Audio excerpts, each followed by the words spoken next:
e Matias. Obrigado. Alô, alô. Obrigado, bom dia. Obrigado, Fabi, pelo convite. Eu estou não só fazendo a abertura do SINC, vou sentar aqui, só porque eu vou ficar 1h30 falando, acho que é melhor ficar sentado. A Fabi participou do curso que ela comentou, que eu estou coordenando no Espaço Cult, que é um espaço que acontece ali existe ali na Vila Madalena, que é ligado à revista Cult, mas tem uma série de atividades relacionadas a, principalmente cursos, né? Mas relacionadas mais às áreas como mercado editorial, filosofia, e a Fernanda Paola, que é a coordenadora do curso, queria trazer música para o espaço, não só para fazer lançamentos de discos, enfim, que ela já tinha alguma atividade de música, mas também para pensar em termos de curso. E ela me convidou para fazer esse curso, enfim, para pensar algumas ideias de atividade que pudesse expor de uma forma mais teórica sobre música e de uma forma bem vasta, né, que podia ser tanto do lado estético quanto do lado mais mercadológico, que no fim das contas foi esse viés que a gente escolheu. E a gente bolou esse curso, que aconteceu a primeira edição em agosto desse ano. Foram 2 semanas de aulas. Eu nem gosto fico meio incomodado com o termo curso, porque não é uma coisa formal. Eu convidei, foram 16 pessoas de áreas diferentes para falar sobre as suas áreas. E sempre que eu fazia o convite, para muita gente era muito fácil falar em público, enfim, a própria ideia do curso não assustava tanto. Mas para algumas pessoas, e o mais engraçado disso é que quem mais questionou essa questão, o fato de estar dando um curso, foram justamente os artistas. Eu tive a ideia de fazer esse curso chamado Ecossistema, que ele não pressupõe necessariamente um panorama do mercado, né? A gente não está abordando só o lado compra, venda, né, que envolve dinheiro, mas também o lado do desfrute da música, né? Me incomoda muito a forma como a música hoje é tratada como um objeto de consumo, como um item de compra que está ali na Mega Store do shopping. E as transformações que a gente está vendo no mundo da música, muitas delas dizem respeito, não tem nada a ver com transação de dinheiro, né? Enfim, o download ilegal, né? Gratuito, que o artista brasileiro sempre incorporou isso de uma forma muito interessante. Não envolve dinheiro e tem uma série de questionamentos sobre como o artista vai sobreviver em relação a isso, e também o papel do ouvinte, né? Porque sempre que a gente fala em um mercado da música, a gente tem os players que a gente está acostumado a ouvir falar deles, né? Enfim, o artista, a gravadora, a rádio, o jornal, mas tem esse personagem que é sempre tratado de forma numérica, né? Tantos mil discos vendidos, tantos mil likes no Facebook. Mas, no meu entender, e quando eu pensei nesse curso, eu acho que o ouvinte tem um papel muito importante nas transformações que estão acontecendo. Então, a gente bolou esse curso. O formato não é um formato de curso tradicional, é uma coisa que eu bato um papo com 2 pessoas de cada uma dessas áreas, né? O desenho do curso ficou dividido, então, tinha uma aula de apresentação, que é mais ou menos o que eu vou fazer aqui. Depois a gente tinha uma aula sobre o papel do artista, e aí é justamente a questão irônica que eu estava falando, que eu chamei tanto a Tulipa Ruiz quanto a Karina Burr para dar aula, e elas meio que travaram, assim, como assim dar aula? Eu não sei dar aula. Eu falei, não é dar aula, você não vai ter que fazer uma apresentação, é um bate-papo, uma coisa super informal para você falar da sua experiência. Chamei o João Marcelo Boscoli, que é da Trama, e o Maurício Tagliari, do estúdio gravadora YB, para falar do papel da gravadora. Foi engraçado que, enquanto na primeira aula tinha um tom super positivo e a música está mudando, que legal, no lado das gravadoras teve uma coisa mais cética, até demais, assim, principalmente que eu estava, para o meu ponto de vista, que estou, enfim, como vocês aqui, acredito que todo mundo, está envolvido de forma mais intensa com com a música, e a primeira coisa que tanto o João Marcelo quanto o Maurício falaram foi que se você é artista, pense duas vezes. Porque, bem ou mal, você vai ter que viver disso a vida inteira e olhe para os seus artistas favoritos e vejam como eles envelheceram. Tem alguns que estão bem aí até hoje, tem outros que estão fazendo show toda semana, ainda do mesmo jeito que sempre fizeram, e pergunte-se se é isso que você quer, né? E aí, culminando na questão da gravação do disco, que para eles é o principal questionamento, né? Será que você precisa gravar um disco mesmo? Será que não é uma coisa de ego do artista ter o disco, ou se é uma coisa importante ou não no mercado e nesse ecossistema, como eu estou comentando. Na terceira aula, a gente teve... Primeiro foi a aula de apresentação, né? Então foi artista, depois gravadora, e depois eu chamei o Carlos Eduardo Miranda, que todo mundo conhece, produtor, e o Ronaldo Evangelista, que é jornalista e agora está começando a produzir disco, produziu uma coletânea chamada Gomalaca, com vários artistas novos gravando disco, músicas que só foram lançadas originalmente em 78 rotações, um trabalho bem legal que ele faz ali com o Centro Cultural São Paulo, e está produzindo o próximo disco do João Donato para falar sobre o papel do produtor. A gente também teve uma aula sobre jornalismo com o Pablo Miyazawa, que era diretor de redação da revista Rolling Stone, ele saiu, e o... Estou confundindo que teve mais jornalista. Enfim, o Lúcio Ribeiro, obrigado. Alguém deve ter ido no curso e está lembrando. Enfim, o Lúcio Ribeiro, que todo mundo conhece também, que tem um blog, e aí a questão era justamente para falar sobre o papel do jornalista hoje, como é que ele descobre informação, etc. Depois, na semana seguinte, a gente teve uma aula sobre...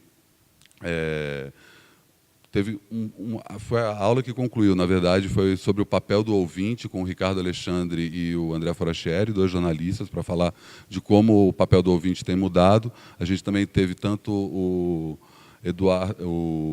Evandro Fiotti e o produtor do IRA, o empresário do IRA. Os dois falaram sobre o papel do empresário. O Fiotti é empresário do Emicida. A Fabi Batistella, que é a coordenadora do SIM, e o Marcos Boffa para falar do papel do show, e a Roberta Martinelli, que faz o programa Cultura Livre na Rádio Cultura, e a Patrícia Palumbo, do programa Voz do Brasil, para falar do papel da rádio. Então foi um curso bem interessante, intenso. Eu vou falar um pouco do que foi discutido à medida em que eu for fazendo essa apresentação sobre o que é o ecossistema da música no século XXI, e como eu estou fazendo aqui agora, não é um curso com uma apresentação. Eu não trouxe aqui um PowerPoint para ficar mostrando, porque, enfim, eu queria, inclusive, reproduzir a mesma dinâmica do curso, que eu acho que uma das principais mudanças que a gente está vendo hoje no mercado é a horizontalização total de uma coisa que antes era muito vertical, né? Antes você tinha... Está certo que a questão era justamente você conseguir levar a música do artista para o ouvinte. E aí você tinha que passar por uma série de estágios, né? Enfim, entre essas duas pontas você tinha uma série de etapas que aí justamente contempladas, cada uma delas nas áreas do curso: gravadora, empresário, produtor, jornalista, rádio, até conseguir chegar no ouvinte. E a mudança que está acontecendo hoje está deixando todo mundo no mesmo patamar. Então, uma apresentação dessa, apesar de eu estar aqui num palco e vocês estarem aí, muitos de vocês têm conhecimento, às vezes até mais do que eu, em várias áreas, então não queria simplesmente ficar falando sozinho aqui. Aproveitando que eu não tenho essa apresentação, que eu tenho um roteiro, que eu sei aonde eu quero chegar, mas eu posso abrir uma série de parênteses se alguém quiser fazer, não necessariamente perguntas, mas levantar para fazer uma observação, para comentar do seu ponto de vista. Não se acanhe, não fique com medo de ganhar o rótulo do chato da palestra, sempre tem isso. Mas, enfim, eu queria que isso pudesse ser um diálogo muito mais do que um monólogo. Para começar, é uma provocação que eu justamente começo esse curso, que inclusive vai ter uma segunda edição agora em janeiro. Depois, no final da apresentação, eu falo melhor sobre quais são as mudanças em relação à primeira edição. Essa provocação diz respeito à mudança que a gente viu de comportamento do século XIX para o século XX. Todo esse ecossistema da música que eu estou desenhando aqui foi criado a partir do século XX. E no século XIX, a música tinha um papel bem diferente do que ela tem hoje. E eu queria fazer uma comparação entre a produção cultural de hoje em dia e a produção cultural daquela época, para a gente ter uma ideia do que aconteceu com a música.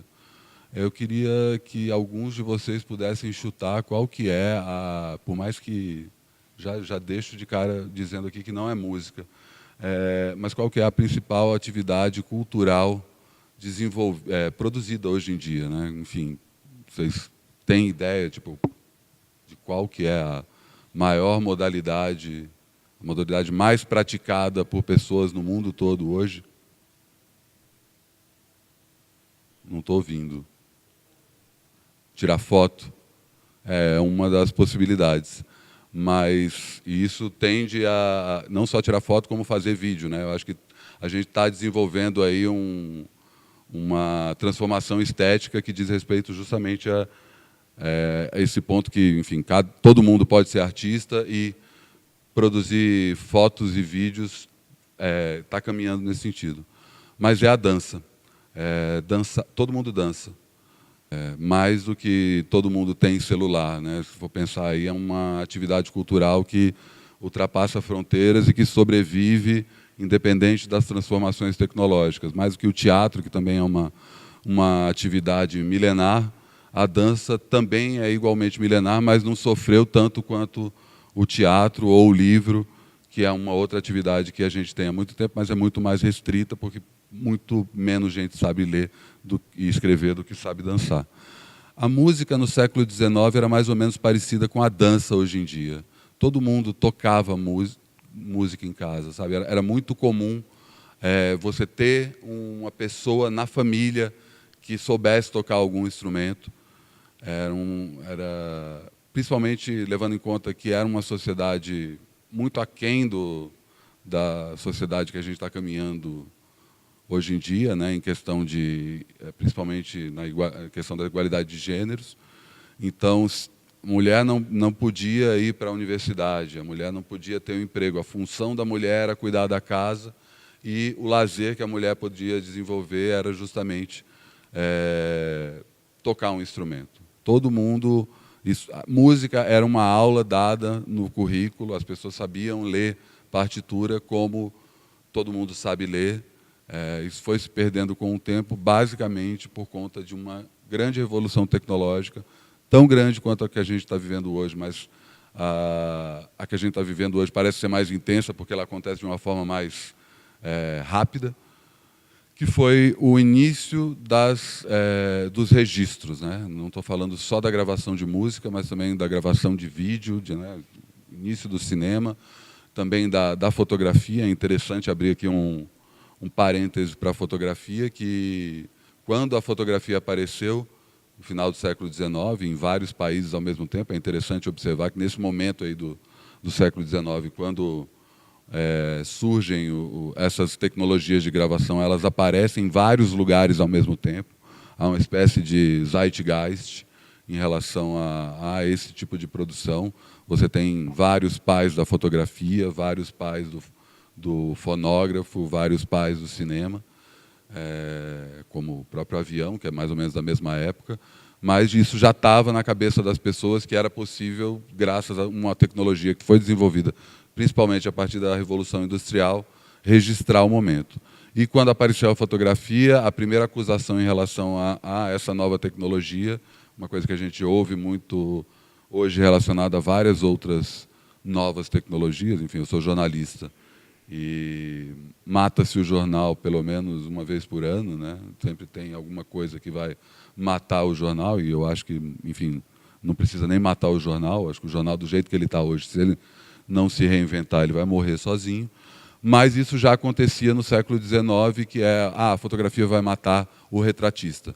O cara que estudou para fazer retratos de personalidades, de reis, enfim, né, naquela época você tinha esse hábito de pintar, porque não existia a fotografia, ia ficar desempregado. Realmente, alguns deles perderam emprego, mas isso fez com que nascesse um desdobramento completamente improvável para a pintura, que é primeiro o impressionismo e depois o modernismo.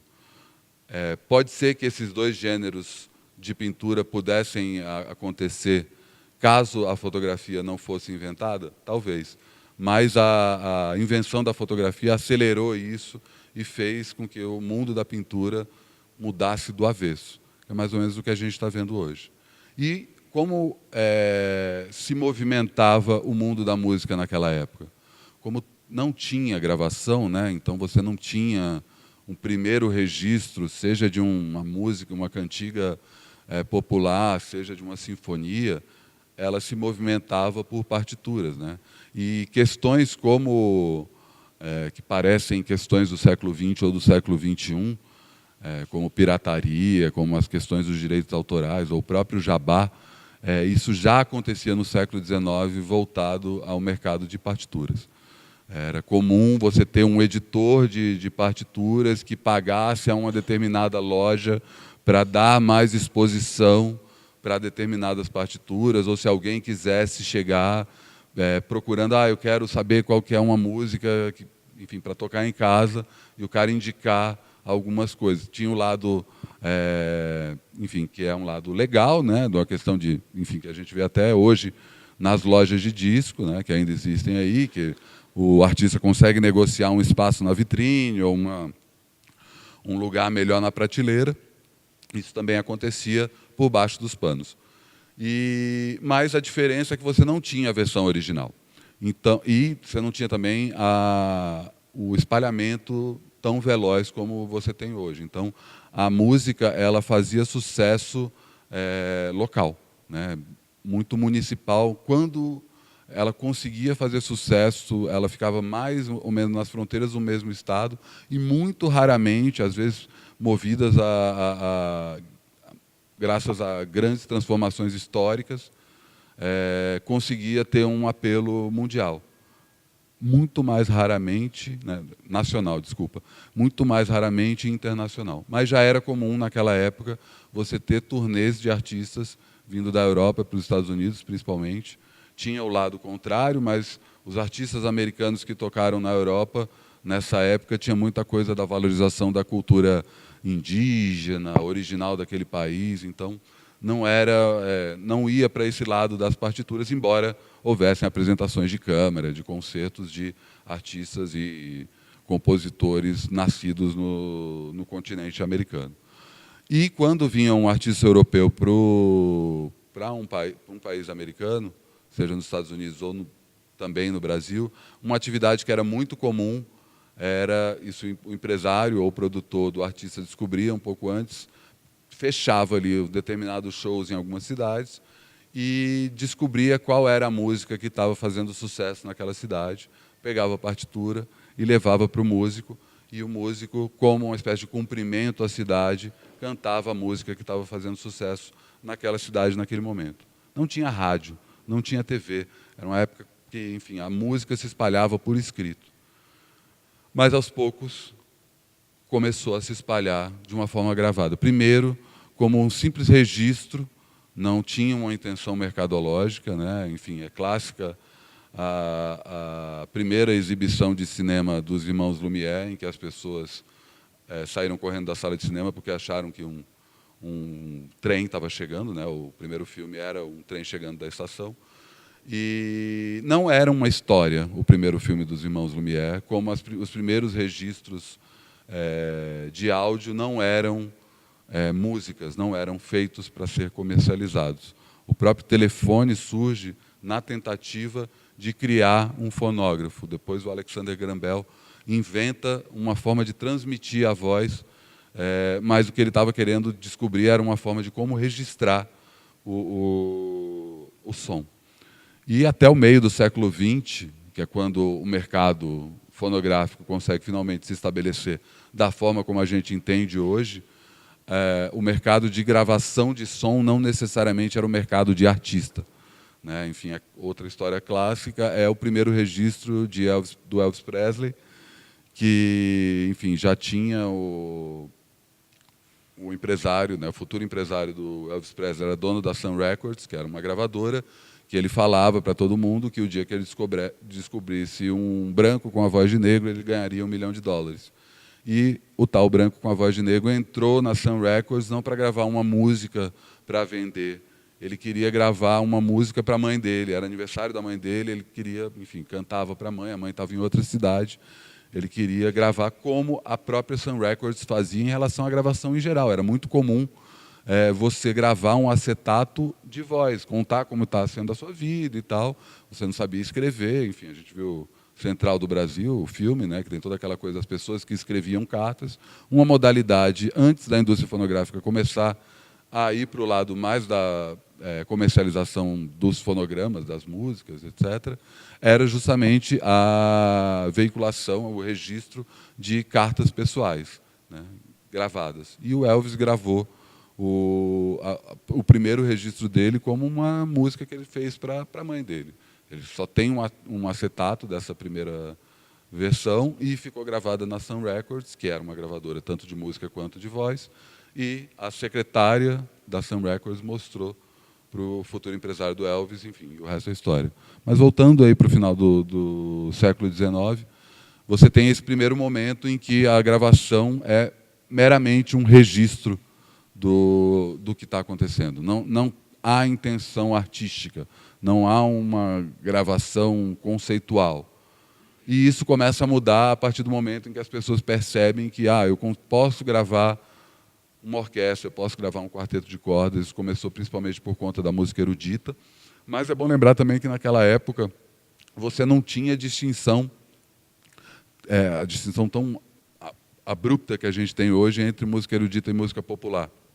Justamente porque as pessoas liam partituras, tinham músicos em casa, todo mundo tocava tanto as cantigas de roda quanto sonatas de Bach. E essa separação foi se acentuando principalmente por conta da evolução da música popular, uma revolução que aconteceu no formato da música popular com a chegada da gravação de áudio. Não existia, isso é uma coisa meio que pode ser um choque para muita gente, a canção antes do século XX.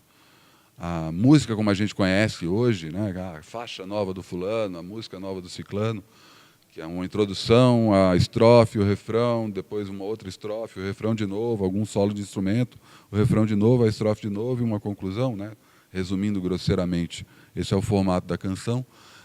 Isso não existia antes do século XX, porque isso foi um formato inventado pela restrição tecnológica desses primeiros aparelhos de gravação de som.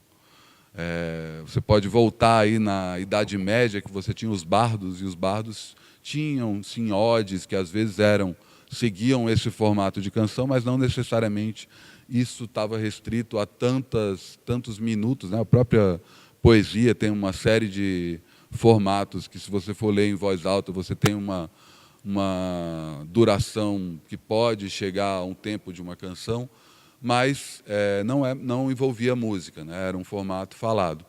E a música popular ela se desenvolvia num formato parecido com o que hoje a gente conhece por jam session.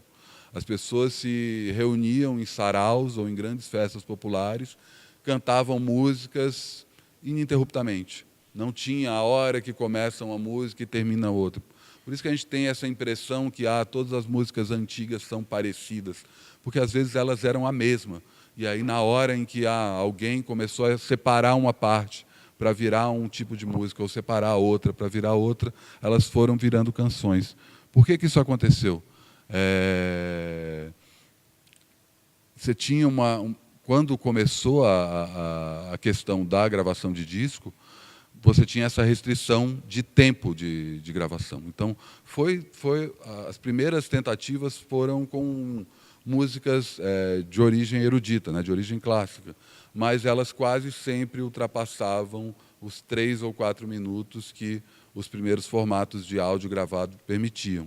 Então, você não conseguia escutar uma sinfonia ou uma ópera inteira E também tinha a questão da qualidade da gravação, né? Você colocava, você está falando uma época que não existiam nem canais, então você tinha um microfone para gravar uma orquestra sinfônica. Você imagina um espaço desse, você colocava a orquestra, pendurava o microfone lá em cima e todos os instrumentos subiam embolados, não tinha mixagem, não tinha masterização.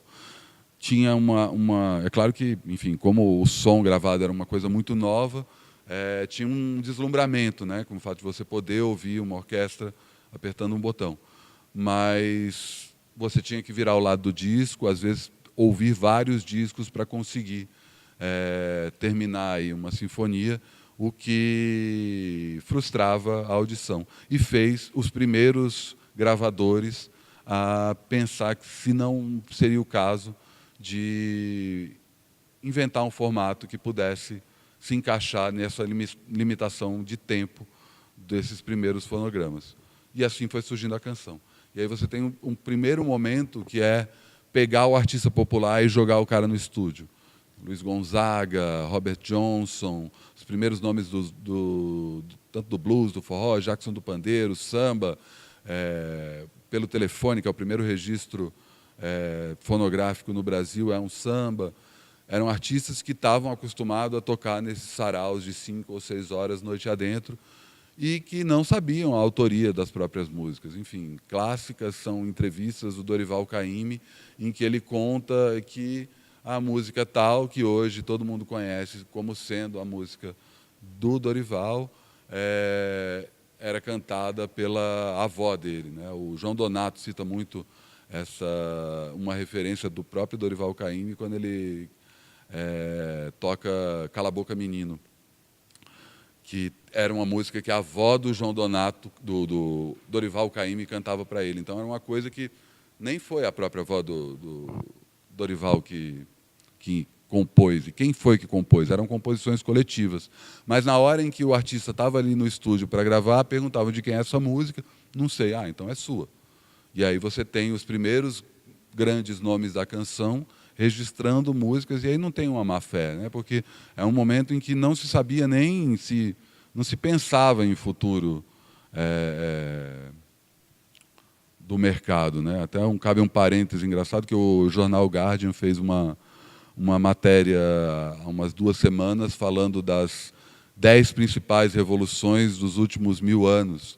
E aí cada século eles destacavam uma das principais contribuições. E a principal contribuição do século XX para a nossa cultura foi a invenção de futuro, que antes as pessoas não conseguiam pensar no futuro. Então, quando o cara estava gravando ali uma música que várias pessoas, que ele já tinha ouvido sendo cantada por outras pessoas, não necessariamente ele estava pensando, putz, vou lá sacanear aquele cara, eu vou ganhar o dinheiro que esse cara poderia estar ganhando. Era uma oportunidade que ele ganhava o dinheiro ali da gravação na hora. Toda a questão de direito autoral em relação ao fonograma foi sendo desenvolvida com o tempo. E depois desse primeiro momento, né, dos artistas que vieram do povo, que faziam os tais os saraus, começaram a aparecer os primeiros compositores que entenderam o formato canção e começaram a pensar em músicas a partir daquele formato, né, a partir dessa estrutura que eu mencionei antes. Nos Estados Unidos você tem nomes como o Irving Berlin, o Simon Gershwin. Aqui no Brasil você tem Noel Rosa, depois o próprio Tom Jobim, enfim. Os nomes de compositores são extensos e pessoas que começaram a entender que a música não é simplesmente uma partitura ou algo que é tocado para algumas pessoas ao vivo, que pode sobreviver sendo gravado. Então, aos poucos, você vê aí durante o século XX, junto com a evolução dessas novas tecnologias, uma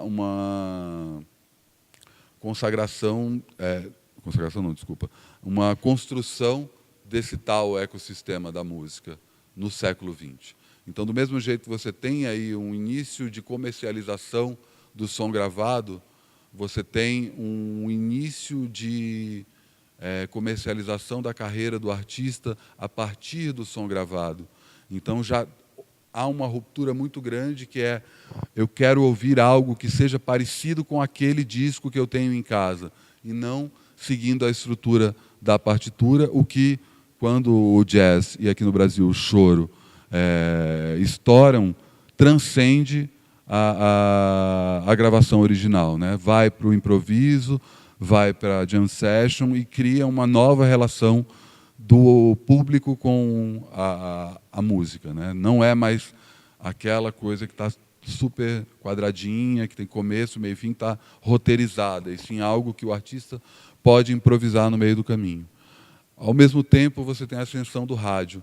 Também foi inventado por acaso, também não foi inventado para comercializar música ou para veicular música. O rádio, no começo, era muito parecido com os radioamadores que existem até hoje. Eram pontos de contato entre pessoas que tinham aqueles equipamentos. E também é muito parecido com a própria internet, como a gente entende hoje. Qualquer pessoa que tivesse aquele equipamento poderia transmitir o que quisesse. Está certo que era um equipamento caro, como o computador e acesso à internet também eram caros no final dos anos 80, começo dos anos 90, né, que é o início da popularização da internet, e depois de um dado momento houve-se aí uma consolidação de uma legislação em vários países em relação a concessões de rádio, que não era qualquer um que podia ter uma estação de rádio como nos primeiros 20 anos dessa nova tecnologia, por uma série de motivos. No fim das contas, políticos e econômicos acabaram sendo cruciais nessas decisões, até chegar nesse cenário que a gente vê hoje, né, que, enfim, se tratando especificamente do Brasil, as principais rádios estão na mão dos nossos legisladores, então não temos como ver uma mudança tão drástica nesse formato em breve. E, ao mesmo tempo, funciona como um alerta em relação ao que pode acontecer com a internet. Enfim, não vou abrir essa discussão demais, porque aí a gente vai para um outro lado muito maior, que pode ser que os governos decidam restringir o acesso à internet. Enfim, houve já aí, no começo desse século, um movimento, tanto aqui no Brasil com a Lei Azeredo, quanto na França com a Lei Hadopi. Nos Estados Unidos tinha uma tentativa algumas tentativas, a gente viu aqueles dois movimentos, principalmente o da SOPA, né, que era uma sigla, para tentar segurar aí um avanço comercial em relação à internet e que só algumas pessoas pudessem postar conteúdo online, que parece ser um absurdo para a gente hoje em dia, mas foi isso que aconteceu com o rádio. E o rádio, à medida que ele foi se consolidando como um formato comercial, ele foi se entendendo também como um formato para veicular aquela novidade tecnológica que eram as gravações em áudio e, consequentemente, as canções. E aí, mais uma etapa desse tal ecossistema do século XX. Junto a isso, você tem a transformação que aconteceu com o jornal. O jornal também passou por uma mudança brusca em relação a isso, principalmente por uma mudança de comportamento dos leitores. É engraçado, eu sempre cito esse exemplo, que não sei se vocês já pararam para pensar por que o horóscopo sai no caderno de cultura, qual que é a relação que tem uma coisa e outra. É porque o jornal, no começo do século XX, né, o jornal aí já tem uma história bem mais antiga, mas ele começa a atingir um público cada vez maior à medida em que o século XX avança. Ele era só um bloco, né, só um caderno. E o segundo caderno, que à medida que, enfim, houveram outras transformações sociais, principalmente no que diz respeito à participação da mulher na sociedade, os donos de jornais entendem que há uma parte do jornal que deve ser dedicada à mulher. Então, o segundo caderno é o suplemento feminino, em que tem essas coisas que mulher gosta, né? Coluna social, horóscopo, cultura, né? Então, separado. Deixa o marido pegava as coisas sérias, né? As coisas que os homens precisam realmente se importar, noticiário político, internacional, e a mulher, que estava passando por um momento de entrada e de inclusão social. É ridículo ter que falar disso nesses termos hoje, mas, enfim, foi o que aconteceu. Era contemplada pelos donos de jornais com esse segundo caderno, que entre as coisas femininas também tinha cultura. Houve aí uma mudança brusca nos anos 50 e 60, primeiro nos Estados Unidos e Europa, mas depois refletiu-se no Brasil, que é quando esse segundo caderno começa a cobrir mais cultura. Você tem uma entrada mais... E os caras que antes escreviam sobre cultura, os críticos, né, de teatro, literatura, que também escreviam no primeiro caderno, né, que enfim, a cultura que ia para o segundo caderno era muito mais uma coisa de programação, né, uma coisa de agenda, do que propriamente crítica. Esses críticos começam a migrar para o segundo caderno deixa de ser o caderno feminino e vira o caderno de cultura como a gente conhece hoje. Tanto que a maioria dos cadernos de cultura no Brasil, tirando a Ilustrada da Folha de São Paulo, tem como nome o fato de ser o segundo caderno, né? Que é o segundo caderno do Globo, o caderno 2 do Estadão e o caderno B do Jornal do Brasil, que eram os principais cadernos de cultura da época. E sobrou o horóscopo e a coluna social que vem dessa época. E tem essa transformação também, né? Que à medida em que a crítica começa a ir para o jornal, surge uma nova crítica, que é a crítica desses novos registros que não existiam antes. Primeiro de cinema e depois de música, né? A crítica musical de discos vai se desenvolvendo a partir dos anos 50 e dos anos 60, como a crítica de cinema. E era muito mais uma coisa...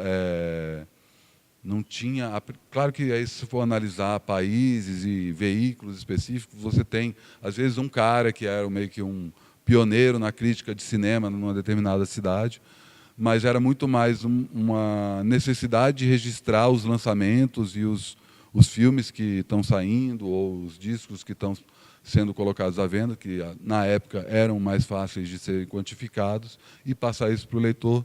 E, no segundo momento, cai na questão da crítica musical. Então, a gente, aí, voltando ao desenho do ecossistema, a gente tem, primeiro, o artista compondo músicas que vão ser gravadas, o artista gravando música, né? A questão do compositor é até uma questão que eu vou falar um pouco depois. Depois você tem pessoas que começam a gravar e vender esses fonogramas. Depois você tem as rádios que começam a tocar esses fonogramas, os jornais que começam a dar notícias e depois criticar esses fonogramas. E aí você tem a ascensão da TV, que também entra de uma forma muito forte e muito presente na vida das pessoas, né? Enfim, não preciso nem falar sobre isso. E a TV também abraça a música gravada e esse novo formato de shows também, né? Que eu também esqueci de mencionar, que eu já tinha comentado, mas também faz parte desse desenho, desse novo ecossistema do século XX. Tudo isso faz a música vir do artista para o ouvinte. Mas aí, na metade do século XX, começa a ter uma transformação bem interessante, que a gente ouve falar muito dessa coisa hoje em dia, tipo, hoje qualquer um pode colocar a sua música na internet, hoje qualquer um pode ser artista com um computador, qualquer um pode ser músico, mesmo sem saber tocar instrumento. Isso não é uma novidade da internet, esse discurso já aconteceu durante os anos 70, né? Toda a revolução do faça você mesmo do punk rock é essa transformação. E isso também não era novidade nos anos 70, quando você tem o começo da massificação da música pop, e aí você tem um dos principais motivos pelos quais os Beatles são um dos principais nomes da história da música do século XX. Primeiro, que eles eram parecidos com o seu público.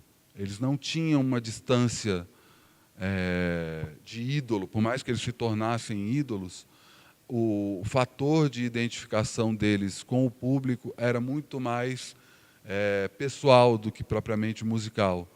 Os ouvintes, os primeiros fãs dos Beatles, entendiam os Beatles como parte deles. E é uma coisa que aconteceu aqui no Brasil também com a Bossa Nova. A Bossa Nova também teve esse movimento que, apesar de ser mais rebuscada e mais elaborada em termos musicais, né, o rock ele surge como um primeiro punk rock justamente por reduzir a música a poucos acordes, a mudar a forma como as pessoas cantavam, mas a Bossa Nova, por mais que tivesse essa pegada um pouco mais sofisticada, ela tinha esse apelo também aqui no Brasil de pessoas que olham para o artista e falam assim, não, esse cara não é um Frank Sinatra, esse cara não é um Francisco Alves, não é alguém que passou a vida inteira treinando um determinado instrumento musical, é a Nara Leão cantando baixinho, cantando devagarzinho, frágil. Tá certo que os acordes são um pouco mais complicados, mas você tem esse momento de identificação. E os Beatles também foram revolucionários porque eles misturavam várias atividades que foram se desenvolvendo à medida em que esse cenário de gravação musical foi crescendo no século XX. Porque eles compunham, tocavam, interpretavam, arranjavam e carregavam os próprios instrumentos. Eles mataram, né, do mesmo jeito que a internet vai matar o jornalismo ou a fotografia matou o retratista pintor, eles mataram alguns cargos, né, algumas funções da música gravada que ainda sobrevivem, mas que eram muito mais frequentes, que eram os músicos contratados, os arranjadores, os compositores, porque eles juntavam todas essas atividades numa coisa só. E depois, quando isso acontece de novo, nos anos 70, né, com o punk rock, isso já não, a gente não está mais falando só sobre música. A gente já tem uma movimentação maior do faça você mesmo relacionado ao universo ao redor da música. Você tem um movimento geracional em vários países do mundo de pessoas que começam a perceber, aí, graças a outras revoluções tecnológicas, né, desde a fita cassete até a possibilidade de gravar um disco em condições mais simples do que um estúdio mais rebuscado, ou até a própria máquina de Xerox para poder a pessoa conseguir fazer um fanzine, ou até lançar os próprios discos. A revolução do punk rock ela é tanto estética quanto mercadológica. Quando pessoas que, como aconteceu com os Beatles ou a Bossa Nova nos anos 60, viram que assim, eu posso fazer parte desse ecossistema da música, mesmo sem ser uma pessoa que fez administração para trabalhar numa gravadora, ou sem ter que entrar numa fila gigantesca para conseguir ser um locutor de uma rádio. Eu posso ter a minha rádio pirata, né? O conceito de rádio pirata, que inclusive vem da época do punk rock, porque as primeiras rádios piratas eram transmitidas em barcos, né? Por isso que tem esse nome. Elas iam, as pessoas botavam transmissores nos barcos e saíam das fronteiras nacionais da Inglaterra para conseguir transmitir sem ferir nenhuma legislação, inventaram esse conceito da rádio pirata. E isso, né, vocês devem estar imaginando onde a gente vai chegar. Quando chega na internet, você tem essa revolução multiplicada por 1000, 1 milhão, que eu não preciso nem sair de casa. Está aqui o computador, está aqui a minha audiência, eu nunca tinha imaginado ser músico, hoje eu posso, arranhando aqui um instrumento, ou usando colagens, eu posso não só compor, como eu posso vender, como eu posso criar um selo, uma gravadora, um blog, se antes era um fanzine, pode ter um veículo de informação. E se você for analisar tudo isso que eu estou falando, a história do século XX também pode ser vista como a história da forma como a música ou a cultura, se a gente for falar de uma forma mais ampla, porque tudo isso que eu estou falando em relação à música se reflete em quase todas as outras áreas da cultura, foi se tornando mais fácil de ser feita, ao mesmo tempo em que foi atingindo um público cada vez maior. Basicamente, por conta da internet, todas as etapas do ecossistema da música que foi consolidado no século XX mudaram drasticamente.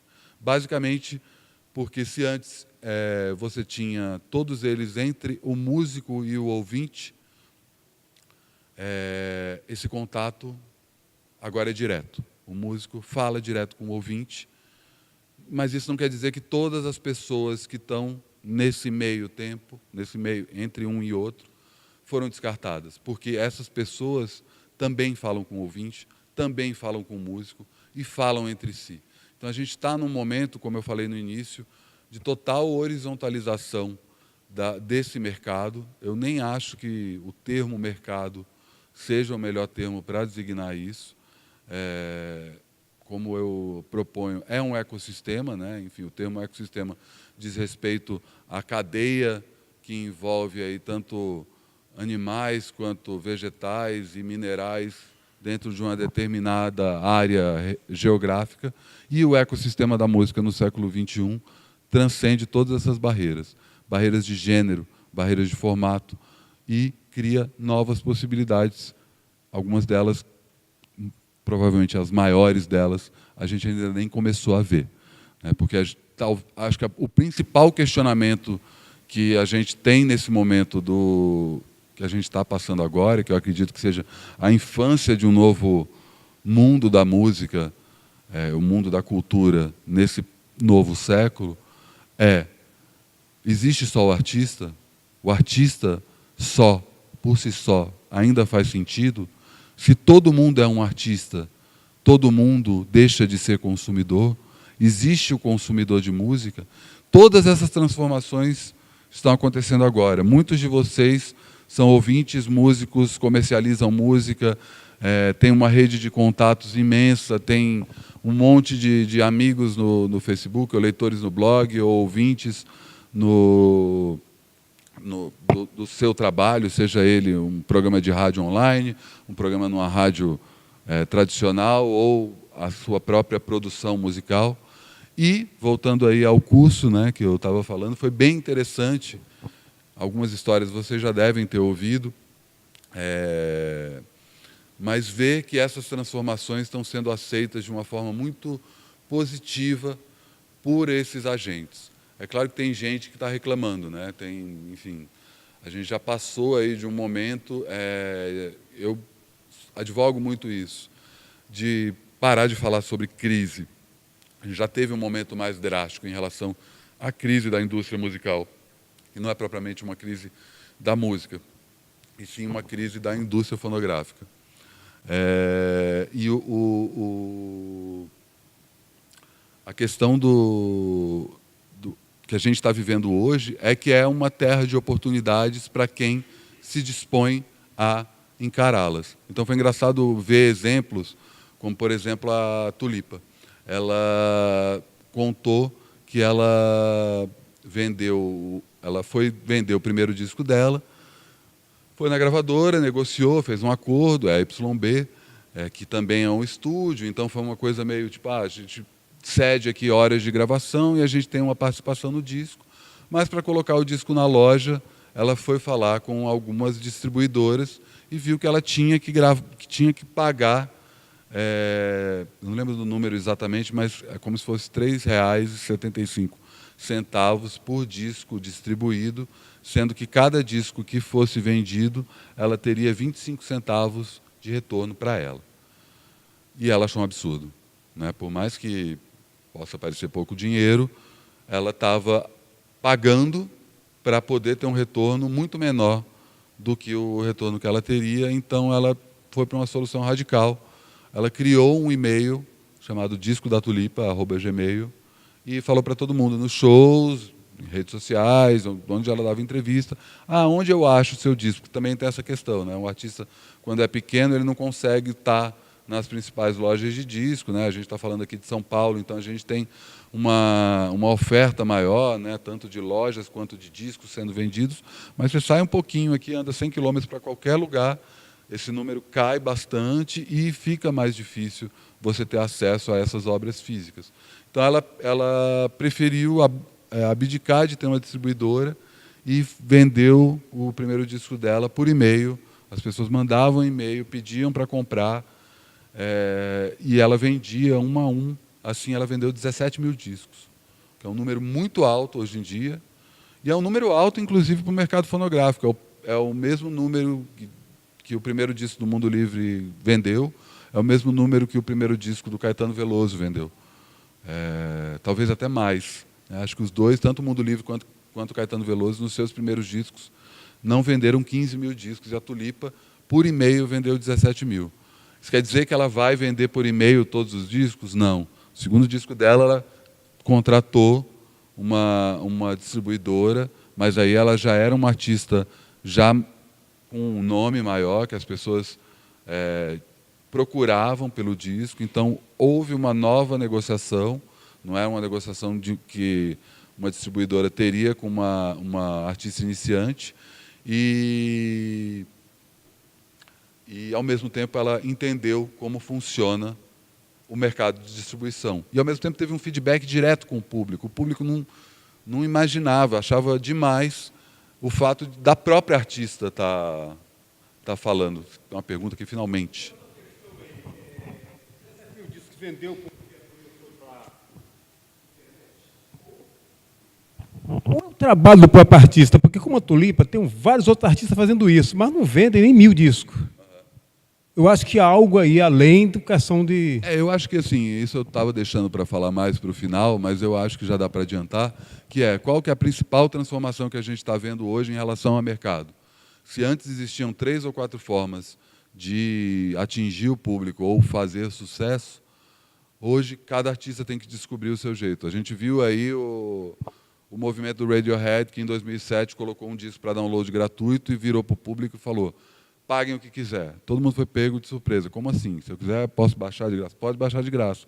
Mais do que baixar de graça, você pode pagar se você quiser. E foi um fenômeno, né? Enfim, é um dos principais paradigmas desse momento que a gente está vivendo. E aí todo mundo, mas é fácil para o Radiohead, porque ele já teve anos de exposição graças à gravadora. Sim, é fácil para o Radiohead. A solução do Radiohead não funcionou nem para eles, porque o disco que eles lançaram depois, eles cobraram. Cobraram um preço bem mais baixo do que cobrariam se fosse vendido pela gravadora ou na loja, mas eles tiveram que cobrar. A Tulipa, no segundo disco dela, ela colocou o disco para download por uma questão de qualidade sonora. É interessante isso. Ela comentou, inclusive, isso no curso. Ela falou que, logo que o disco saiu, alguém ripou a versão da web, uma versão com qualidade baixa. E isso é uma coisa engraçada, né? Porque hoje a gente tem as melhores tecnologias para gravação de disco e escuta música no YouTube, né? Com fone de ouvido de celular. E ela ficou incomodada com isso, né? Estou com um disco que foi gravado com um baita microfone, com um monte de músico fera, e aí o cara baixa em 192 kbps. Não, espera aí, eu mesma vou colocar meu disco para download, eu vou me piratear, porque assim o público consegue ouvir o disco que eu imaginei. Mas sobre o ponto que você está falando, sim, com certeza. A solução da Tulipa não é uma solução para todo mundo. Existem formas de você encontrar o seu público e essas formas têm que ser descobertas pelo próprio artista. E, pelo que eu entendo hoje em dia, esse contato tem que ser fomentado pelo próprio artista. Seja na rede social, seja no show, seja, enfim, usando outros formatos de mídia. Tem gente que está lançando disco que vem junto com um livro, tem gente que... Foi engraçado até. Durante o curso, eu conheci uma das alunas e aí ela me contou a história dela, que ela era cantora profissional, trabalhava gravando backing vocal e tal.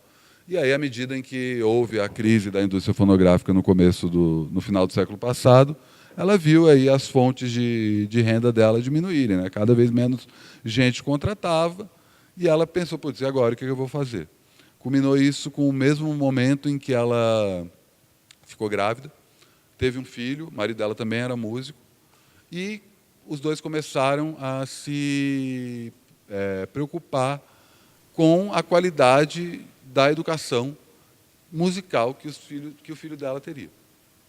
E, ao mesmo tempo, isso despertou uma curiosidade para saber como era a educação de música nas escolas, que hoje praticamente não existe, e ela compôs um disco pensando num espetáculo que ela levaria primeiro para a escola onde ela queria que o filho dela estudasse e depois para outras escolas. Deu certo, outras escolas começaram a pedir, cada vez mais gente ficou interessada com o espetáculo, e ela estava para lançar um disco novo que já tinha vendido de antemão para várias escolas 100 mil discos. Ou seja, uma pessoa que estava fazendo um curso, que é um artista, com 100 mil discos vendidos, sem o disco ter sido lançado. Isso vai dar certo para outros artistas? Pode dar, mas cabe ao artista buscar esse novo público. E não só o artista, o jornalista, o radialista, o distribuidor, o cara que hoje cuida de gravação de disco, o empresário. Outro exemplo engraçado, enfim, que vocês devem conhecer tão bem quanto, eu conversei com o Evandro Fiotti, o empresário e irmão do Emicida, e ele contou sobre o começo da carreira deles e viu quando eles viram que, tudo bem, a gente pode disponibilizar música na internet, mas a gente não tem um alcance que a gente poderia ter caso a gente tivesse discos baratos. E eles começaram eles mesmos compraram uma copiadora de CD ali no final da década passada, que era uma coisa que ainda existia e que era uma novidade, assim, e passavam noites não só copiando as mixtapes que eles faziam em CDR, como fazendo ali o silk, envelopando e tal, para vender no metrô a R$2. Entravam no metrô lotado, Emicida, hoje aí, grande nome do rap nacional, começou vendendo CD, ele e o irmão dele, no metrô a R$2. E muitos discos. Eu não lembro qual foi o número, mas foi um número parecido com o número da Tulipa. E a curiosidade nesse caso é que eles foram, inclusive, detidos pela polícia, porque o pessoal estava achando que eles estavam vendendo CD pirata, até explicar que eles estavam vendendo os próprios discos. Mas, enfim, eles encontraram uma forma de chegar ao seu público. Tem mais uma pergunta ali. Podem levantar o braço, eu fico meio, só eu estou falando aqui. O rapaz ali leva o microfone. Alexandre, uma pergunta. Indo assim no diâmetro oposto, né, do que você está falando, assim, sobre o fato de hoje em dia, de fato pela internet, todo mundo poder ter acesso assim, a divulgar o seu material. Mas se de um lado todo mundo pode, eu queria então saber o seguinte, que você comentasse sobre quais seriam as ações para em relação ao artista, para ele poder melhorar esse lance de visibilidade. Seria focar no seu público? Eu queria que você comentasse um pouco disso sobre o todo mundo pode e ninguém pode. Eu acho que o principal ponto é justamente isso que eu frisei, é o contato direto com o público. Todo esse ecossistema do século XX que eu desenhei aqui tá vinculado criou, na verdade, um mundo de ilusão para o artista, que é o mundo do sucesso, que é o mundo do Limousine, Hotel 5 Estrelas, e um monte de gente começou a fazer música para fazer sucesso, né? Fazer música, atingir o público, o lado de expressão cultural de música deixou de ser secundário e o principal era se tornar um popstar, né? Ficar o cara ali com todas as pessoas ao seu redor. O que a gente viu aí, enfim, o melhor exemplo e ao mesmo tempo o pior exemplo é impossível, que é o próprio Michael Jackson, né? O rei do pop. Olha só como o cara morreu.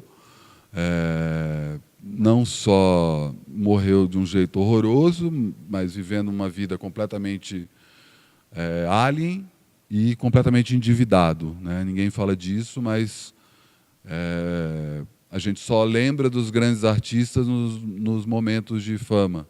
Mas todos os caras que a gente viu no topo, são raros os caras que não caíram de lá. E o ecossistema da música no século XX não contava o lado da queda, a não ser quando a queda estava relacionada a drogas ou a problemas pessoais, que aí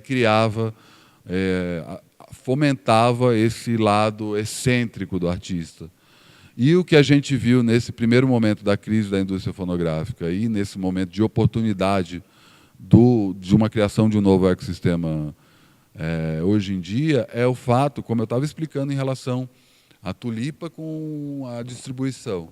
Os artistas estão entendendo, eu espero que estejam, né, mas, enfim, uma série de exemplos mostra que estão, que o dinheiro da Limousine, o dinheiro do Hotel 5 Estrelas, o dinheiro do avião particular era dele. Ele não está ganhando um prêmio por ter vendido mais discos, não é a gravadora que está sendo gente boa. Os caras estão pegando a grana dele, parte da grana que eles estão pegando para encher o bolso dos executivos estava sendo paga para o cara comprar um castelo na Escócia. E os artistas estão entendendo isso.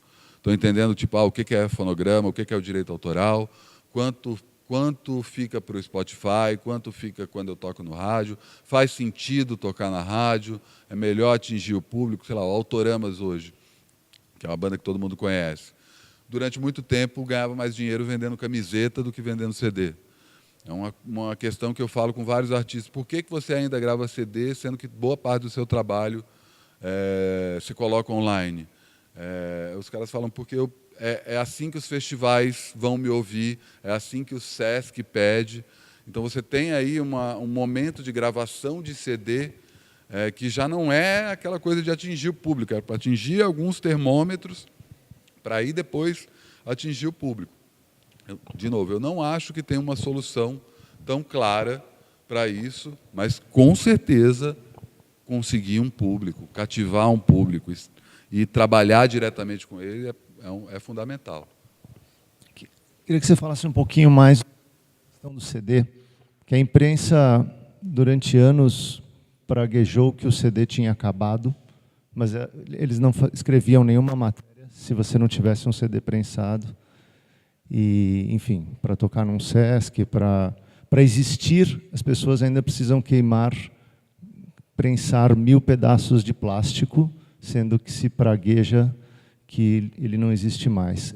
Quando a culpa, claro que está difícil. Enfim, Está saindo, está ouvindo. Se você quiser continuar. Faça um pouquinho disso. Eu acho que o CD é um momento engraçado, aí eu vou voltar de novo para a história, que é um momento em que as gravadoras conseguem fazer com que todo mundo compre os mesmos discos que eles já tinham. Então, de cara, os caras têm um puta lucro sem precisar gravar discos novos. Eles pegam todo o acervo deles e conseguem, usando aí a desculpa de uma melhoria tecnológica na qualidade do áudio, que até hoje é discutível, e que, no fim das contas, é questão de gosto, porque um disco bem gravado, bem masterizado, soa bem tanto no vinil quanto no CD. Aí você cai numa coisa mais de gênero, que o gênero que tem mais grave soa melhor no vinil, o gênero que tem mais médio e agudo soa melhor no CD ou no FLAC. Mas foi um momento em que as gravadoras entenderam que a gente vai conseguir ganhar muito dinheiro aqui, ocupando menos espaço,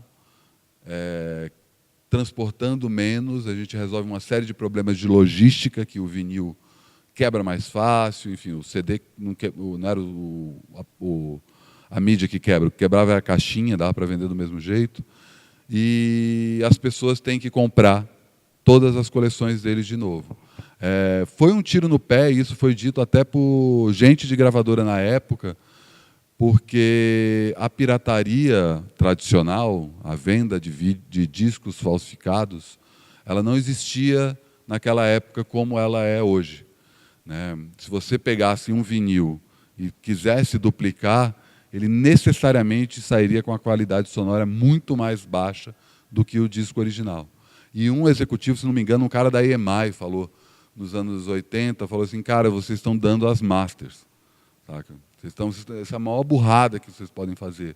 Porque agora, num primeiro momento, vocês podem até ganhar grana. Mas o cara que quiser prensar vinil a partir de um CD, a qualidade sonora do CD é exatamente a mesma qualidade sonora da master.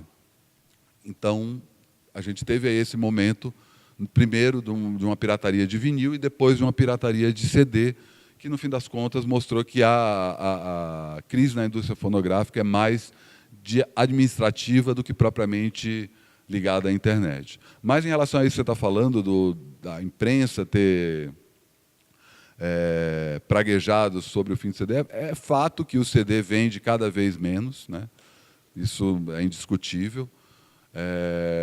Eu não tenho os números atuais sobre isso, mas não há dúvida que o CD mais vendido ainda hoje é o CDR, apesar de estar caindo, com o pendrive, a própria nuvem, eu odeio esse termo, mas, enfim, as pessoas não estão mais gravando nem CDR como gravavam, e E aí tem uma coisa específica da imprensa brasileira, né? E eu tive lá dentro, eu sei como funciona. Sei lá, em 2006, 2007, gente que trabalha em caderno de cultura que não sabia baixar música, sabe? E não é entrar no torrent e baixar pirata. É tipo o artista mandar o link e o cara não saber onde clica, sabe? Não saber o que é o captcha. Sabe? Como assim? Eu tenho que digitar esse código? Que código é esse?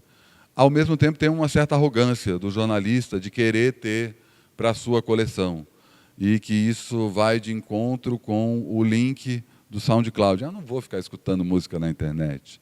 Que coisa, é uma arrogância que a crítica musical está, aos poucos, sentindo na pele. Enfim, cada vez menos importa o que um determinado jornalista na mídia tradicional acha sobre um disco. Enfim, inúmeros exemplos aí, sabe? Os Racionais apareceram com um disco de uma hora para outra, ninguém nem sabia, enfim, há 12 anos que ele estava lançando, e independente, está certo que é os Racionais, são um exemplo fora da curva, mas não precisava de estar na capa da Ilustrada para as pessoas saberem que o disco novo saiu. Embora alguns artistas ainda precisem. E eu acho que o ecossistema da música do século passado criou essa bolha artificial que está um pouco ligada a isso que o povo chama pejorativamente de artista de Sesc. É o cara que está mais preocupado com o cachê do que saber se tem público ou não. E eu acho que está relacionado também à criação de um leitor, aí falando especificamente de jornal, de um leitor que ficou condicionado a determinadas notícias. Então, o cara que ainda se orienta pelo que o jornal fala. Enfim, você pode aí criar aí uma série de gêneros e categorias de música que são as bandas que a Ilustrada apoia, as bandas os artistas que saem mais no segundo caderno. Isso já foi muito mais sólido, muito mais fácil de identificar há 5, 10, 30 anos do que hoje em dia. Hoje em dia os jornais estão tão perdidos, não só os jornais, né? A mídia como um todo está tão perdida quanto as gravadoras estavam há 15 anos. Né? O impacto que a gente vai ver agora da mudança no mercado de notícias, né? Enfim, amanhã tem inclusive uma mesa que eu vou participar que fala um pouco sobre isso.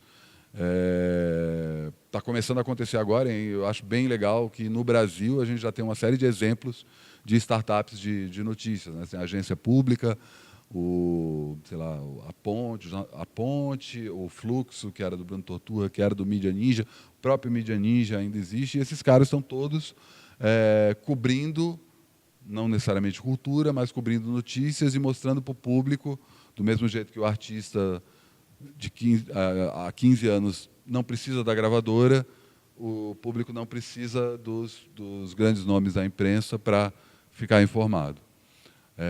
Mas eu acho que sim, tem uma distorção que essa desimportância da crítica musical na mídia tradicional hoje é basicamente um reflexo desse menosprezo nem menosprezo, né, mas essa questão apocalíptica em relação ao fim do CD. O CD sim deve acabar. Eu não acho que o álbum acaba. Quando a gente está falando de álbum e CD, são duas coisas diferentes. O álbum é um formato como a sinfonia. É um conjunto de canções compostas e gravadas numa determinada situação que conversam entre si e que fazem sentido como um conjunto. Mas hoje você tem uma série de transformações estéticas, enfim, o DJ set, a mixtape, a música contemporânea, que estão extrapolando o formato canção. E, inevitavelmente, não vão precisar de mídia para se movimentar. Isso aí é a questão dos próximos 50 anos e vale 3, 4 horas de papo só sobre essa tua questão, mas eu vou tentar encurtar falando de outra coisa que é uma das principais contribuições para essa mudança mercadológica que a gente está vendo hoje. Não diz necessariamente respeito a vendas, ao lado mercantil da música, mas ao lado estético, ao lado, enfim, cultural, né? Ao lado que está ligado à comunicação e à expressão das pessoas. que é o conceito de sucesso. Antes era fácil quantificar o sucesso. Ainda é fácil, de algumas maneiras. Mas se o cara traz não sei quantas mil pessoas para o show, se o sujeito vende não sei quantos mil discos, se o clipe teve não sei quantos milhões de investimento, tudo isso eram fatores quantitativos que ajudavam aos artistas a terem uma chancela junto ao público. Isso mudou drasticamente. Por mais que a gente tenha aí outros números com a era digital, tantos views no YouTube, quantos likes na página do Facebook, ou seguidores no Twitter, gravar um disco, ter um público, conseguir compor uma obra, e, de novo, eu não estou falando só de música, não depende mais de dinheiro. Sabe? Você pode ser um dentista, gravar um CD e tocar para os seus amigos, você pode ser um DJ, ter uma festa e tocar para algumas pessoas, não necessariamente ganhar por isso. E aí cai nessa questão de todo mundo é um artista, ninguém é um artista. Porque eu acho que tem esse nivelamento que vem junto com essa horizontalização, que é meio natural e meio uma coisa acaba se refletindo na outra, mas eu acho que o lado bom dessa história é que as pessoas estão aos poucos percebendo que é possível fazer música por fazer música, não para fazer sucesso, não para ter milhões de ouvintes, não para ter... É claro que aí eu estou falando de milhares de camadas, né? Tem gente, tem o artista ali que sem querer faz sucesso, um cara que faz uma brincadeira que alguém remixa, vira música e o negócio estoura. Um ringtone que vira uma música que as pessoas começam a ouvir. E fora uns paradigmas completamente malucos, né? Essa semana o Psy do Gangnam Style literalmente travou o YouTube, que ele chegou ao número máximo que o algoritmo do YouTube permitia de visualizações. Se você for ver o clipe de Gangnam Style, você não consegue mais acrescentar nenhum view, porque o cara chegou no topo que o YouTube tinha previsto que ia ser assistido. Mas, resumindo um pouco, eu discordo um tanto dessa coisa da indústria cultural ter acabado. Eu acho que o que a gente está vendo é um nascer de um novo mercado de música que está nascendo em vários lugares diferentes, que nasce a partir da desconstrução, da desmaterialização do mercado anterior. Então, se antes você tinha, sei lá, chutando, não dá para nem levar em consideração esse número, 10 mil popstars que vendem mais de milhões de discos nos últimos 40 anos, é um número completamente aleatório. Hoje em dia, esse número de artistas é muito maior, mas, ao mesmo tempo, o número de artistas que vende 1 milhão de discos é cada vez menor. Né? A gente teve aí, esse ano, a Taylor Swift conseguiu ter o primeiro disco de platina do ano, né? Até o lançamento do disco novo dela. Não tinha sido registrado nenhum disco de platina nos Estados Unidos, pela primeira vez na história, e ela fez isso tirando toda a sua obra do Spotify. Ela saiu do Spotify, é até bom abrir um parêntese aqui, porque todo mundo fica falando, Spotify, nova tecnologia, não sei o quê, mas eles não falam em termos de participação nos lucros, mas isso é uma coisa que se comenta aí nos bastidores, é que mais da metade do Spotify é das grandes gravadoras. Né? E aí a gente está falando como se o Spotify fosse um novo player, mas não necessariamente é um novo player. E ao mesmo tempo, tem essa coisa da questão que você falou do mercado de tecnologia, que, na verdade, o mercado de tecnologia não precisa nem da indústria cultural. O conteúdo que ele quer é o conteúdo que a gente posta.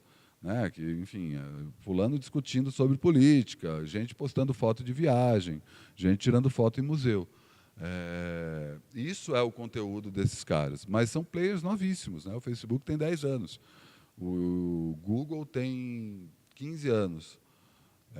Pode aparecer um novo agora e mudar completamente o jogo. A Microsoft era o Facebook dos anos 80 e dos anos 90. Todo mundo tinha Windows. Hoje todo mundo tem Android ou iOS. A Apple faliu e voltou. Então é um mercado muito volúvel, é um mercado que as empresas sobem e descem muito rápido, muito mais do que o mercado de cultura, e eles não dependem do mercado de cultura.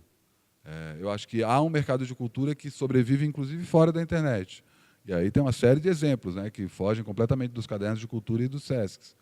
Então, sei lá, o Tecnobrega, o Arrocha em Salvador, o funk carioca, enfim, tem uma série de exemplos de movimentos populares de música que não precisam nem da internet para conseguir disseminar e são bem-sucedidos, inclusive financeiramente. Não, eu acho que o álbum sobrevive, mas exatamente como eu falei, como um formato como a sinfonia. As pessoas também não compõem sinfonia como compunham nos séculos XVIII e XIX, hoje em dia. Eu não acho, isso é fato, né? O álbum já não é a mercadoria de troca do mercado. E mais do que o próprio EP, né? O EP, na verdade, é um jeito de você falar que você não está lançando só uma música. Mas o mercado da música se movimenta hoje em canções, ainda em canções. A gente vai passar por uma transformação que vai, inclusive, matar a canção. Tem alguns movimentos mais radicais, tanto do lado mais erudito, contemporâneo, quanto, sei lá, hip-hop experimental, que estão trabalhando com músicas minúsculas. O próprio disco novo dos Racionais é um disco que tem 15 faixas, tem meia hora. O primeiro lado, se a gente divide os discos em lado A e lado B, tem 10 músicas e tem músicas com menos de 2 minutos. Né?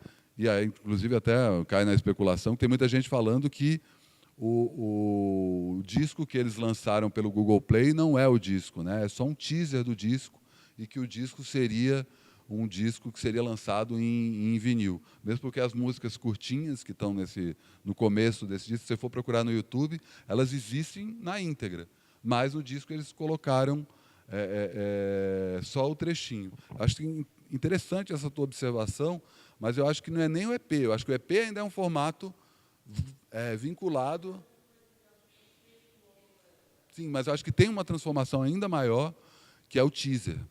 Que não é nem antes o single, é só o gostinho. Não é bem consistente, né? Um registro mesmo, né?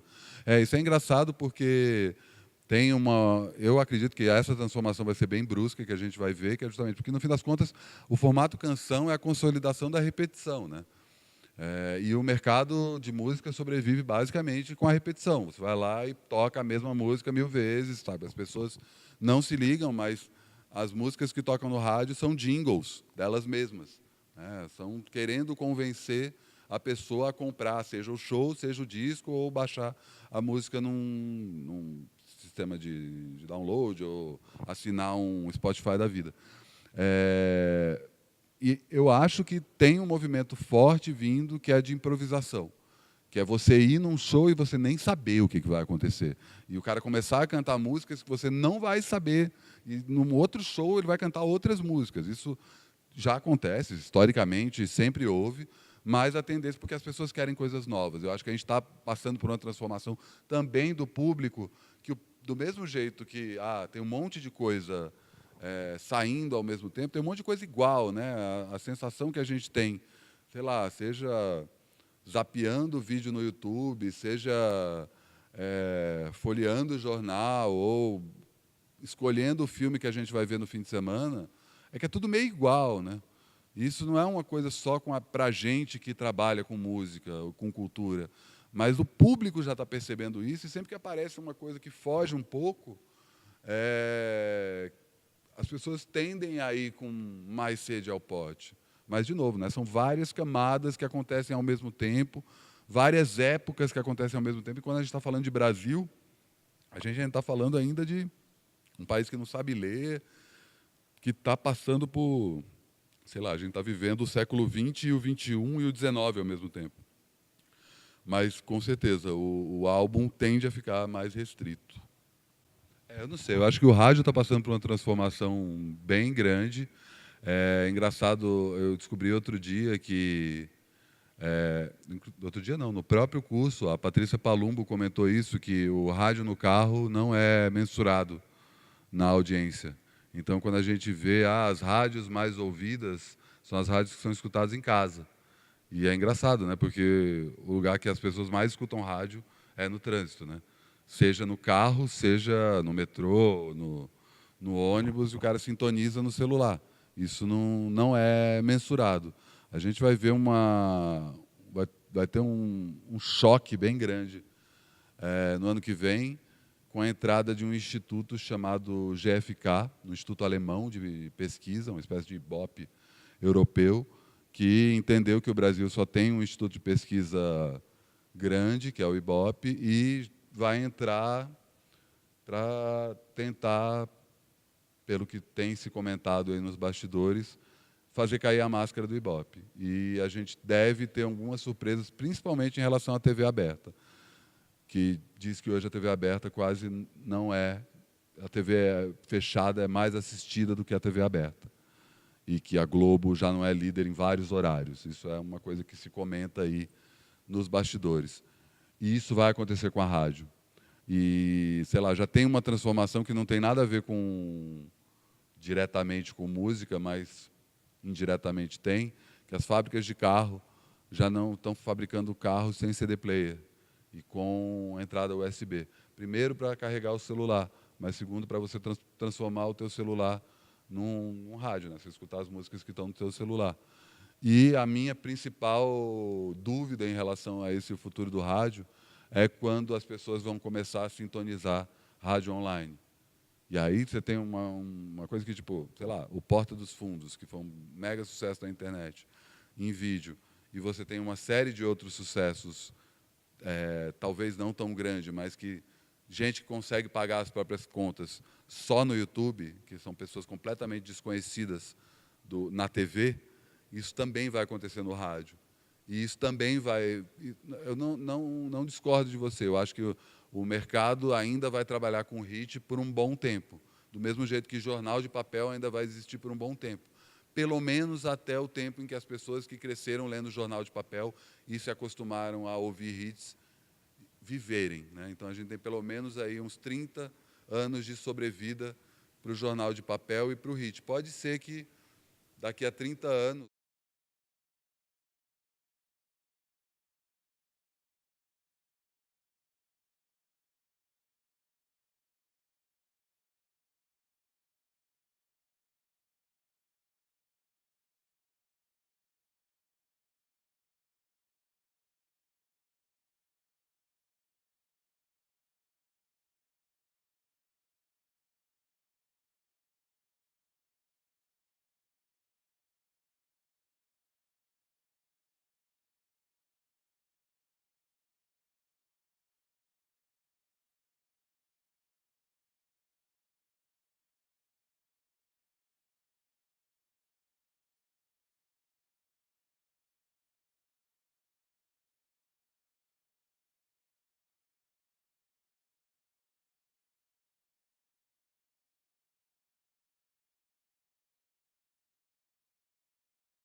Eu fico vendo a gente discutindo aqui e a gente está sempre anunciando a morte de alguma coisa e o nascimento de outra que vai... E a gente parece que a gente só consegue pensar numa lógica hegemônica, imaginal, só que a gente está num cenário, nesse ecossistema que é extremamente pulverizado. E aí eu fico pensando assim, se a gente não precisa mudar o eixo dessas nossas perguntas, dessas nossas inquietações, que parece que a gente está sempre esperando um herói ou um demônio que vai vir... Com certeza, eu concordo plenamente contigo. Tanto que eu evito falar em crise da música, sabe? Porque eu acho que crise tem muito a ver com isso. Apesar daquele velho clichê lá, o ideograma chinês que diz que crise é igual a oportunidade. Eu acho que a gente não está vivendo um momento mais tão pessimista quanto estava há 15 anos. Acho que as pessoas já entenderam isso, o público entendeu isso, os players já entenderam isso, os artistas já entenderam isso. Mas a gente tem os referenciais que a gente tem, né? A gente... sei lá, a gente está procurando hoje o novo Los Hermanos e os novos Strokes, bandas que não existiam há 15 anos. E há 15 anos a gente estava procurando, tipo, o Los Hermanos e os Strokes eram essas bandinhas aí, que esses caras gostam.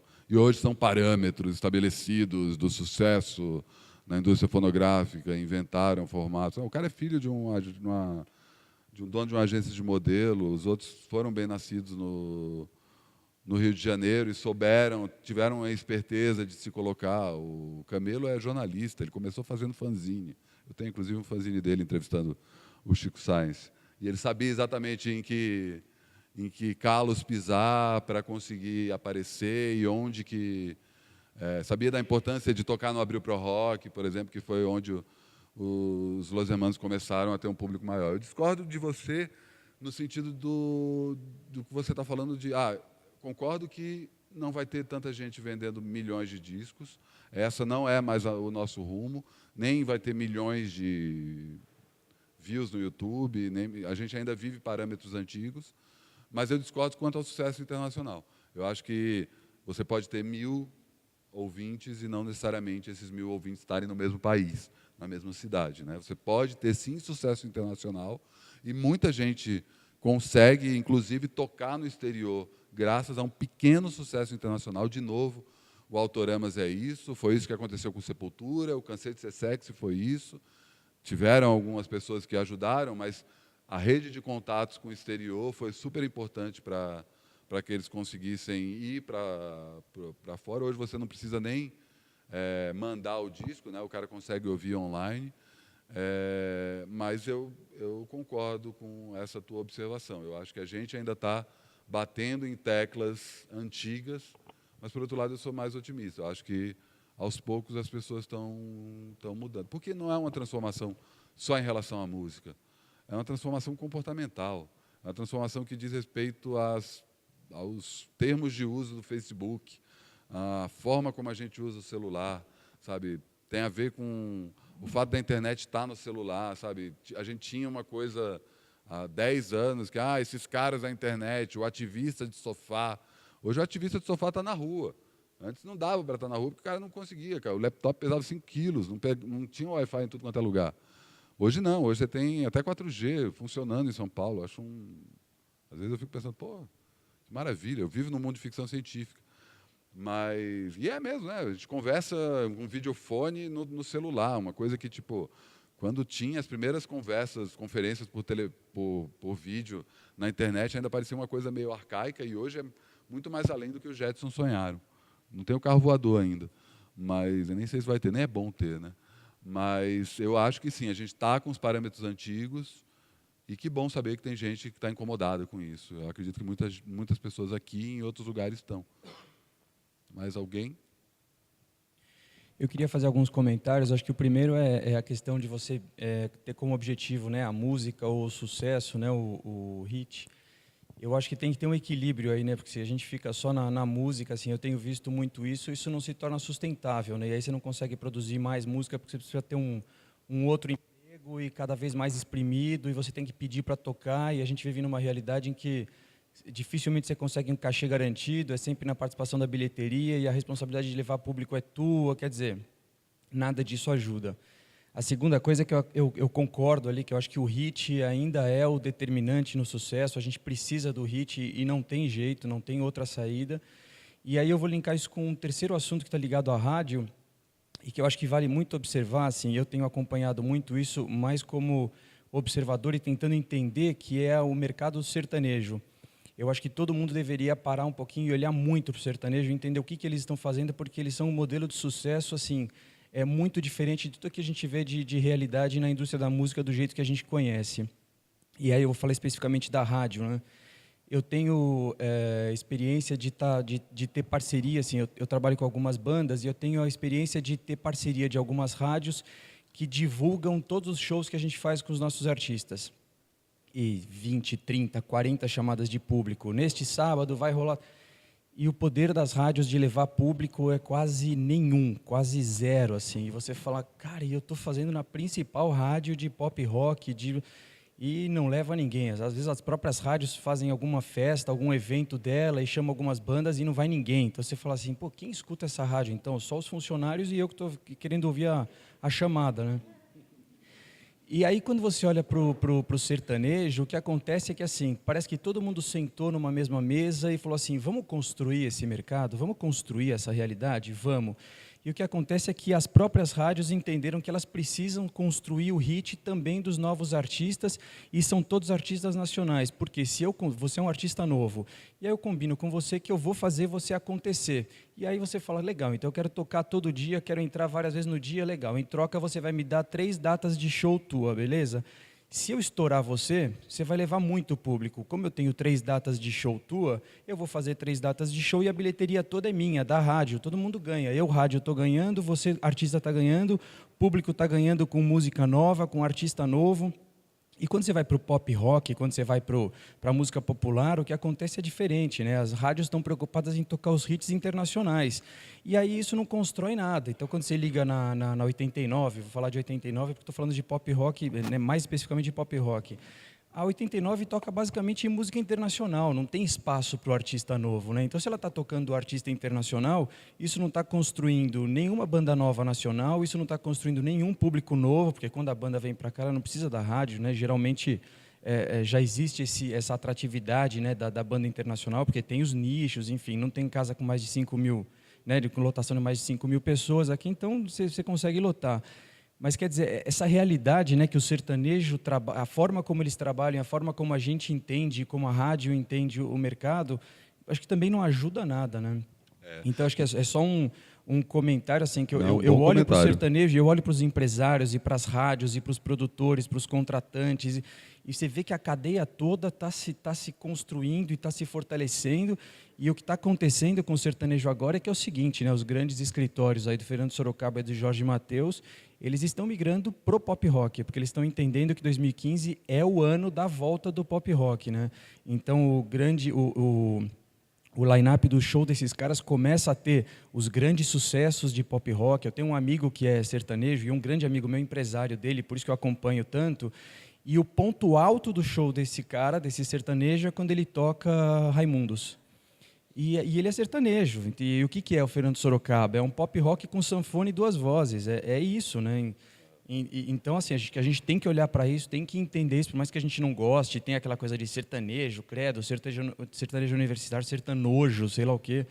Mas acho que é legal olhar para isso, porque a realidade de mercado deles é completamente diferente. Está coberto de razão. Eu acompanho, assim, não tanto quanto gostaria esse mercado, mas não foi... Os caras sentaram numa mesa e discutiram como vai ser, mas eles começaram a pensar o negócio como negócio. Aí é uma outra história, não é a expressão musical, é a primeira coisa, então vou fazer sucesso. Como eu vou atingir milhares de pessoas? Como é a fórmula do sucesso? E trabalhar como uma empresa, mais do que propriamente trabalhar de um lado mais diletante, ou de um lado mais... Não, como é que o que esse público precisa? O João Marcelo Mas Bosco, é o que a gente deveria fazer em todos os gêneros musicais, né? E tem uma outra coisa que transcende o gênero, né? Quando a gente está falando, e aí sai um pouco do sertanejo e vai para o tralalá universitário, né? Seja qual for o gênero universitário. Todos esses, o Luan Santana é sertanejo, é música romântica, tem um show desses chamados sertanejos que parecem shows de axé music, os caras estão ali dançando sem parar. Então, você não está mais preso a um gênero musical, sabe? Eu acho que tem também uma outra coisa, que antes era caro você ser eclético, né? Você precisava comprar não sei quantos discos para saber tudo o que está acontecendo. Hoje não. Hoje é comum você ter acesso a todo tipo de música e o público gosta de hip-hop, gosta de música eletrônica, gosta de sertanejo. O mesmo cara. Ele vai para esses 3 eventos. Ele não necessariamente tem essa coisa do sertanojo. Não vou me... Não tem essa preocupação estética que você está falando. No curso do Espaço Cult, o João Marcelo Bosco ele comentou que ele foi no escritório do Fernando Sorocaba. E aí tem um mapa do Brasil atrás do cara. Não sei se é o que tu conhece. Você já viu esse? Não vi. Mas... Diz que tem um mapa do Brasil com várias luzinhas em várias cidades diferentes. À medida que as músicas começam a tocar, elas começam a piscar. Está tocando a música numa determinada cidade, começa a piscar e, à medida que vai tocando mais, a luzinha vai ficando mais intensa. E aí o cara vira e fala, precisamos fazer show aqui. Sabe? Parece uma coisa meio vilão de 007. Mas é um planejamento comercial. Sai um pouco aliás, sai completamente do sertanejo, vamos para o chamado funk ostentação. O que é o funk ostentação, se não os empresários desse mesmo sertanejo olhando uma coisa acontecendo, fazendo sucesso na internet, falando assim, cara, vamos pegar esses moleques? Os empresários do funk ostentação são os mesmos empresários do Luan Santana, dos grandes nomes de sertanejo. E tem uma coisa que é trabalho. Você vai entrar aqui, você vai fazer show, então 3 shows por noite. Não, estou cansado. Cara, então tá, você não entra nessa. Foge completamente dessa coisa. É claro que tem todo o lado do sucesso, de você ser mega conhecido, não sei o quê, mas pressupõe trabalho, pressupõe suar mesmo. Não é uma coisa mais como, fica aí no estúdio compondo, que a gente chama na hora dos shows. Mas é uma preocupação comercial e você está coberto de razão. A gente tem que olhar não só para os sertanejos, mas para todos os gêneros. Do mesmo jeito que você falou que as rádios investem em sucessos comerciais, as rádios ditas rádios de música brasileira só tocam músicas antigas. É a mesma coisa.